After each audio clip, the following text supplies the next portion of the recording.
Now, in spite of the hardships of the Depression and the heartbreaks of the war, the price system didn't come to a complete stop. We have stumbled and bumbled along in one way or another. How has that come about? We have kept the failing system from complete collapse by various and devious ways. We have maintained scarcity artificially.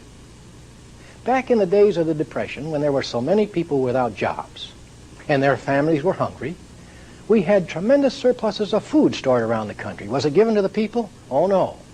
Back in the early 30s, we began the practice of destroying crops or killing off livestock. This was done to maintain scarcity. You remember plowing under cotton, killing off little pigs, pouring oil on oranges and so forth? This was done to validate the price system. Now, that was a long time ago, but we're still doing it. Since 1933, the government has spent about $200 billion paying farmers not to grow. And of course, currently, the government is spending about $3 billion each year to curtail the production of corn and wheat. You see, in the price system, when food becomes too plentiful, we destroy it. This is to sustain price or value, to keep the system going. And if people happen to be hungry, it seems to be of little importance. Industry uses different tactics. They operate on a low load factor, or that is, they operate one shift or two, or they shut down completely. And a more wasteful practice is turning out shoddy merchandise, inferior products that break down or wear out in short order. This is done to assure high turnover. Everyone has heard of the thousands of automobiles that are recalled every year because they're faulty.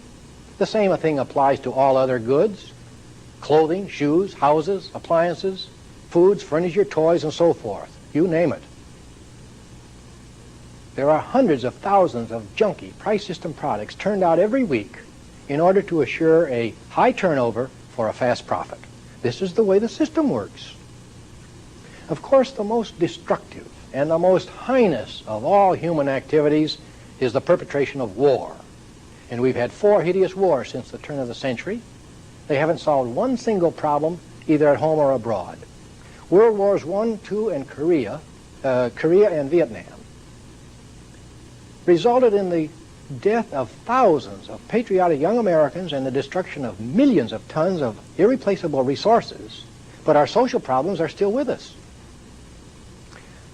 The so-called Truman Doctrine that was created about 33 years ago in the name of national security has cost the United States about $2 trillion. We have spent $195 billion overseas in what they call foreign aid. Since 1960, the United States has financed both sides of 14 foreign wars, and still the world is in greater turmoil than ever. You see, spending money or creating debt doesn't solve our social problems.